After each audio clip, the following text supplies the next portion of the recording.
매주 월요일 국내 정치 상황을 깊이 있게 분석해보고 통찰해보는 시간입니다. 정치 인사이트 시간인데요. 오늘도 정치 분석가이신 정치 컨설팅 그룹 민의 박성민 대표 나와 계십니다. 대표님 안녕하세요. 예, 안녕하세요. 자, 이번 주에 가장 큰 정치 뉴스는 황교안 전 총리입니다. 내일 자유한국당에 입당을 한다고 하는데요. 그동안 계속 말은 많았어요. 근데 이제 뭔가 결심이 섰나 보죠? 글쎄 이제 뭐 페이스북에 올린 글을 보니까 예. 많은 사람을 만났더니 네. 왜 지금이냐? 좀 더 일찍 들어가든지 좀 늦게 들어가든지. 네, 맞습니다. 그러니까 왜 지금 들어가는 거에 대한 예. 본인이 해명이 필요하다고 생각했겠죠. 예. 전당대회를 바로 앞두고 있으니까. 예. 한나 아렌트라는 정치학자가 유명한 정치학자인데 엄청 유명하죠. 예. 그분이 이런 얘기를 했어요. 네. 혁명가는 네. 권력이 땅에 떨어졌을 때를 알고 네. 그것을 집어들 때가 언제인지를 아는 사람이다. 뭐 한교안 전 총리가 네. 혁명가는 아니지만 예. 그건 정치인에게도 해당되는 말이죠. 아마 이제 한교안 전 총리가 보기엔 지금 네. 보수의 권력이 주인이 없이 땅에 떨어진 거다. 이거 네. 내가 주술 때다. 주스러 가기만 하면 된다. 이겁니까? 뭐 그렇게 또 주변에서 권했고 본인도 그렇게 결심을 한 게 아닌가 싶습니다. 그만큼 지금 여건이 자유한국당의 당권을 어떤 황교안 당권에 접근하기에 좀 유리한 여건이다. 이런 얘기군요. 예, 뭐 일부 언론에서는 지난 주말에 이미 뭐 예. 출마를 기정사실화하는 기사가 나오기도 했어요. 예, 예. 근데 이제 내일 그 입당은 한다고 알려졌고 예. 출마 여부는 아직까지 확실히 밝히질 않았는데 네. 뭐 세 가지 시나리오가 있겠죠. 네, 예상대로 세 가지 이제 시나리오. 예. 그 출마를 해서 네. 모두가 알듯이 지금 범야권의 대통령 지지율 1위니까 네. 당권을 접수한다. 네. 당대표가 되는 거죠. 네. 그러면 이거 초유의 일이죠. 입당과 네. 동시에 당원이 되고 당원과 대미 동시에 당대표가 되는 거죠. 네. 이게 뭐 그렇게 될 수 있고 두 번째는 네. 일단 내가 입당을 하면서 여론의 반응을 좀 본다. 그리고 지금 이게 당에서 굉장히 분란이 되고 예. 힘들어서 이번엔 지금 출마하는 게 별로 득이 될 게 없다. 이래서 뭐 그냥 보류. 뭐 안 할 수도 있죠. 예. 세 번째는 일단 입당과 동시에 출마 선언을 하는데 예. 많은 이제 정치인 안 해봤던 분들이 선거 안 예. 해봤던 분들이 예. 금방 이제 미천을 드러내는 경우가 있지 않습니까? 그런 경우 이제 우리가 전에 아까 간혼 얘기하셨는데 뭐 고고 네. 반기문 이런 분들도 간혼은 굉장했던 분들이고 그렇습니다. 그런데 이제 예. 현실 정치 들어왔을 때 예.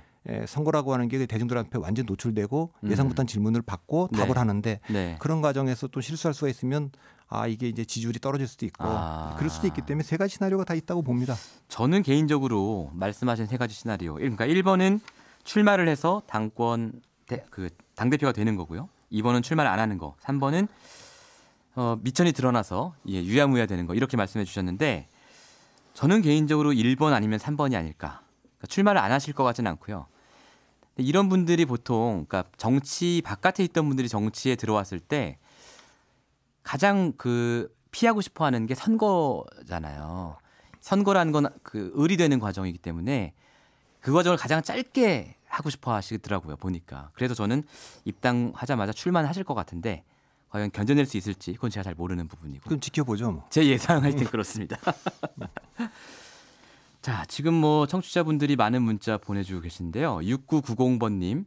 황교안 전 총리 입당, 대통령 권한대행은 헌법상 당연한 승계였고 당시 책임 총리는 아니고 의전 총리에 불과했기 때문에 국정농단의 주역이었다는 덤터기는 과하지 싶습니다. 다만 정치적 책임은 분명히 있어요. 입당 후의 행보를 보면서 평가하는 게 온당치 싶네요. 이렇게 보내주셨는데요. 이 부분 관련해가지고 6990번님이 지적하신 부분 관련해가지고 6990번님 같은 경우는 뭐 덤터기는 과하다 이렇게 말씀을 하셨지만 지금 자유한국당 내에서도 비판이 나오고 있습니다. 이 심재철 의원 같은 경우가 페이스북에 어떤 글을 썼냐면 정권 2인자였던 황 전 총리는 박근혜 전 대통령의 비극을 막기 위해 어떤 노력을 했고 탄핵 소추를 당할 때 뭘 했느냐. 당 지지율이 회복기에 접어들자 무혈 입성에 보스가 되려 한다는 시선에 답해야 한다. 이렇게 얘기했거든요. 결국은 이제 황교안 전 총리의 가장 큰 약점은 이 부분 아니겠습니까? 그러니까 이 문제는 지난번에 전원책 조강특위 위원이 그거 맡을 때 기억할지 모르지만 당내에서 탄핵에 대해서 한번 공론화가 있어야 된다. 뜨거운 논쟁이 있어야 된다. 이런 얘기를 했지 않습니까? 네, 그렇습니다. 근데 이제 당에 있는 분들은 그게 무슨 도움이 지금 되냐. 당의 분열만 더 가속화시킬 뿐이지. 맞아요. 그 책임을 묻자면 국정농단의 책임도 물어야 될 것이고 네. 그럼 뭐 탄핵 찬성과 뭐 탈당하고 뭐 이랬던 책임도 다 물어야 되기 때문에 지금은 뭐 통합을 위해서 그걸 좀 묻어두자 이랬던 것인데 한교안 전 총리가 입당을 하고 이 출마가 거론되는 순간 이거 피할 수 없는 일이 됐죠. 이건 뭐 당내에서만 나올 게 아니라 이분이 받아야 될 질문들이 있지 않겠습니까? 그렇죠. 뭐 이렇게 점잖게 묻지 않을 거예요, 기자들은. 탄핵이 옳았냐, 그 잘못됐냐. 입장을 밝혀라. 그러면 저 같아도 그렇게 물어볼 것 같습니다. 그러면 자기 전 총리였는데 그 잘됐다 이렇게 얘기는 못할 거 아닙니까? 탄핵은 잘못된 거다 이렇게 얘기하면 그러면 박근혜 대통령이 탄핵당할 만한 국정농단을 안 했다는 뜻이냐? 이 질문엔 답을 또 해야 될 거 아니에요. 그러면 당대표가 되면 박근혜 대통령에 대한 사면복권 요구할 거냐? 뭐 그런 이어지는 질문들이 많이 있을 거 아닙니까? 그렇겠네요. 그러니까 그러면 일단 그동안 덮어놨던 이 문제가 정면으로 올라오게 되고 이 얘기는 뭐 결국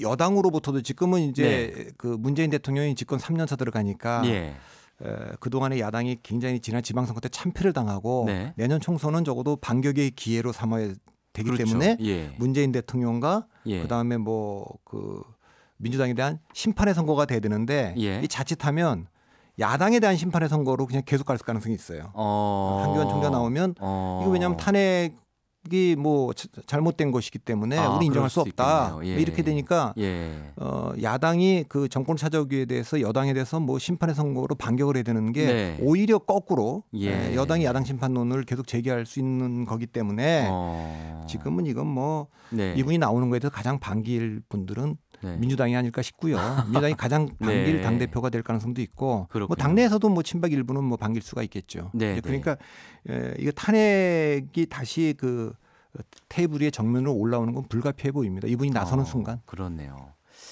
6733번님께서요. 칭찬해 주셨네요. 수고 많으십니다. 차분하시고 강단 있게 느껴집니다. 좋으시죠? 아 이거 저한테 하는 얘기예요? 아니잖아요. 황교안 전 총리군요. 제가 착각을 했습니다. 이게 수고 많으십니다라고 말씀을 하셔가지고 박성민 대표 칭찬하는 건 줄 알았는데 황교안 총리 칭찬이었군요. 뭐 저한테 차분하고 강단 있게 느껴졌다면 저는 좋은 얘기죠. 네, 1299번님은 이렇게 보내주셨어요. 권한대행 시 황교안 전 총리가 행했던 권위적인 의전을 보면 미루어 짐작해도 알 수 있습니다.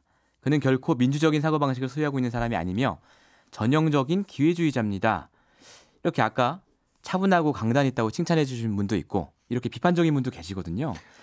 어떻게 보세요? 정치 컨설턴트로 보시기에. 아니 이제 그게 그 우리가 이제 총리 지냈던 분들 중에 대통령 된 분이 없잖아요. 그러네요. 그리고 뭐 총리가 아니어도 관련 뭐 반기문 유엔 사무총장 같은 분도 그 국내에서 뭐 총리 의전만 해도 대단한 것인데 유엔 사무총장이면 얼마나 의전이 대단했겠습니까? 그렇죠. 근데 이제 선거는 완전히 을 중에 을이거든요. 그렇습니다. 유시민 전 장관이 그런 얘기 했잖아요. 내 선거 나가면 내가 을로 살아야 돼. 나만 그렇게 사는 게 아니라 내 가족까지 다 을이다.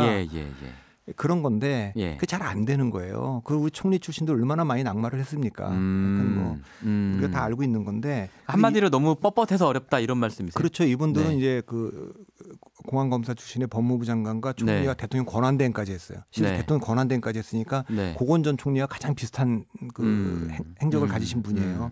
그런 분들이 그 외부 공격에 약하고 그다음에 이제 의전에 익숙해 있기 때문에 대중 친화적인 선거에는 좀 취약하죠. 그런 점은 있을 겁니다. 그러니까 정치인으로서 어떤 그 거쳐야 할 과정, 과정, 그 자질이 과연 있을지 이게 의문이다. 이렇게 말씀을 주셨는데요. 이 보수 통합이라는 측면을 저희가 생각하지 않을 수 없지 않습니까? 황교안 전 총리가 한국당에 입당을 하고 전당대회 출마하면 지금 또 다른 한편에서는 유승민 의원이 이제 자유한국당으로 돌아오는 문제도 있고 이런 부분에 대해서는 어떻게 보세요? 그러니까 황교안 전 총리가 페이스북에 올린 글을 보면 그 뒷부분에 가서 본인 세 가지 얘기를 했어요. 대한민국의 미래, 국민 통합, 그리고 자유한국당의 변화와 혁신. 이제 이것을 위해서 이제 들어간다 이렇게 얘기를 했는데 이걸 약간 좀 해석을 해볼 필요가 있어요. 대한민국의 미래란 말은 좀 약간 추상적이고 그래서 저는 이게 대한민국의 미래란 말이 그 당의 미래. 근데 당의 미래라는 거는 결국 총선과 대선 승리죠. 그렇죠. 거기에 도움이 될 거냐 이거고 국민 통합이라고 얘기한 것도 지금 분열되어 있는 그 보수가 통합할 거냐. 이제 그 얘기죠. 그래서 그게 도움이 될 거냐. 예. 세 번째는 자유한국당의 변화와 혁신 그랬지만 이것도 보수의 변화와 혁신에 도움이 될 거냐. 결국은 한교안 전 총리에 대한 그 네. 평가는 통합과 혁신과 승리에 도움이 될 거냐로 판가름 날 거예요. 보수의 통합과 혁신과 승리. 통합에는 별로 도움이 안 될 것 같아요. 왜냐하면 나오는 순간 벌써 이 당내 분열이 좀 되고 바깥에 있는 그 유승민 지금 바른미래당에 있는 유승민 의원 같은 분도 만일에 한교안 당대표가 되면 그 당이 돌아갈 수 있겠어요? 그 명분이 있겠습니까? 그렇겠죠. 자기는 뭐 탄핵을 찬성했던 사람인데 탄핵은 정당하지 않다고 얘기하는 당대표가 있는 당에 들어가기 어려울 거고 통합에는 큰 도움이 안 될 거고 혁신에도 사실 잘 아시다시피 그 공안검사 출신의 법무부 장관 지낸 분이고 아주 그 보수적인 분이죠. 그렇죠. 그래서 중도 보수가 지금 이탈한 게 한국 보수의 지금 위기인데 중도 보수의 유권자가 지지할 거냐. 황교안 전 총리를 보고 다시 돌아올 거냐. 그거에 대해서 좀 저는 회의적입니다. 결론적으로 말하면 당원들이나 지지자들은 통합에도 별로 도움이 안 되고 혁신에도 도움이 안 되는 분이 당대표가 됐을 때 총선과 대선에서 승리할 수 있을까? 우선 뭐 대선은 둘째로 하더라도 지금 당장 총선에 도움이 될 수 있을까라는 문제를 가지고 이제 판단해 보게 될 겁니다. 조만간에. 그때 이거 한교안 당대표가 되면 이거 뭐 통합에도 도움이 안 되고 이거 뭐 총선 승리에도 도움이 안 되겠어. 그러면 뭐 그 기대치가 금방 꺾이는 거죠. 근데 만일에 그게 꺾이지 않고 그게 긍정적인 평가를 받으면 뭐 당대표도 될 수 있는 거지만 이게 이제 그 회의적인 반응이 있다면 아까 말씀드린 대로 출마를 선언하더라도 금방 그 새가 꺾일 수도 있습니다. 아니 그래도 범야권 지지율 1위 후보를 두고 오늘 너무 신랄하게 말씀하신 거 아니에요? 근데 결국 그 자유한국당이 이제 2016년부터 선거를 연거푸졌거든요. 2016년 총선에서도 제1당을 빼앗겼고 빼앗긴 뒤에도 당연히 변화와 혁신이 있을 거라고 생각했는데 그 선거에 친박이 주류였는데 친박 당대표 이정현 당대표를 뽑았고 대통령 선거도 역사상 가장 큰 참패를 했으면 변화가 있어야 되는데 그 패배했던 당사자가 당대표로 홍준표 당대표가 당대표로 또 나왔고 그렇죠. 그 지방선거를 졌어요. 자 그리고 비대위가 들어와서 이제 당대표를 뽑는 거 아닙니까? 총선 1년 남았고 그러면 뭔가 변화된 모습을 보여줘야 되는데 여전히 그냥 다시 그 변화 없이 과거로 돌아가려고 하는 그걸로 저는 될까? 그리고 저희가 아까 장단점을 한번 얘기해 보자고 했는데 장점은 말씀 안 하셔가지고 장점도 있지 않겠습니까? 뭐 진행자께서 한번 먼저 얘기해 보시죠. 어떤 장점이 있을 것 같습니까? 저는 장점이 있다면 이거 하나요. 어쨌든 한교안 카드가 나오는 순간에 자유한국당 전당대회가 굉장히 그 핫한 이슈가 됐고 오늘 우리도 아침에 이 얘기를 하게 됐지 않습니까? 그거 하나는 긍정적인 거죠. 그리고 어차피 이거는 피해갈 수 없는 문제예요. 탄핵에 대한 문제가 이참에 한번 이렇게 한교안 전 총리가 등판함으로써 한번 정리를 할 필요가 있어요.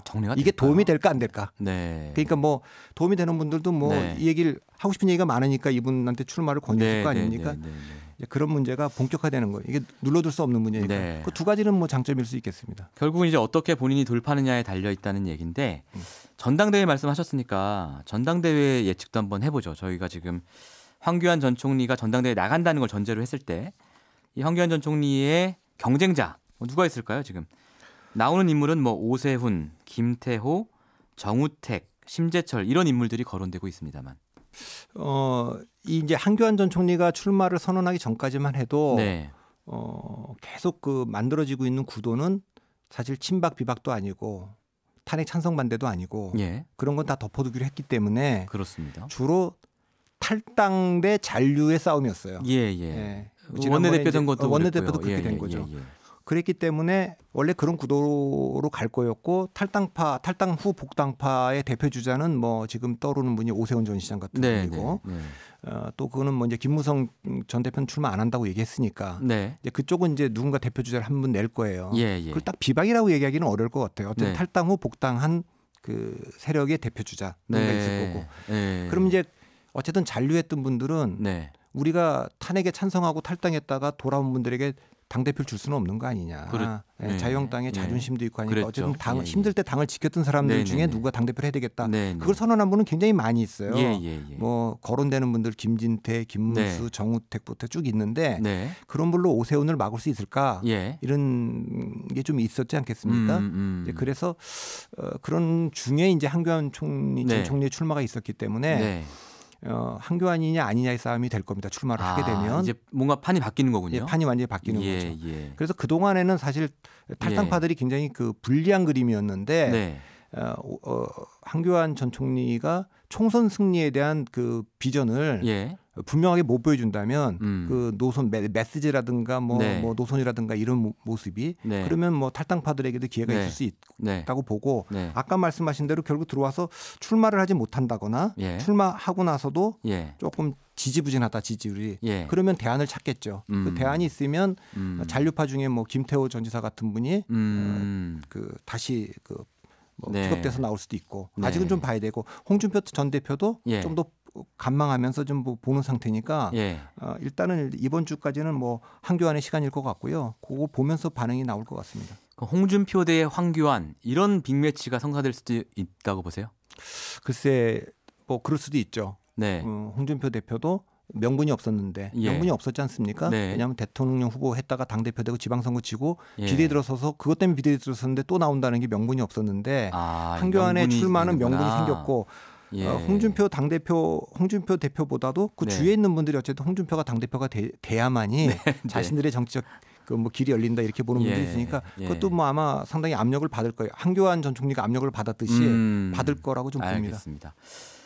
자, 오늘 진짜로 박성민 대표님 칭찬하는 문자가 왔습니다. 이번에는 4138번님께서요.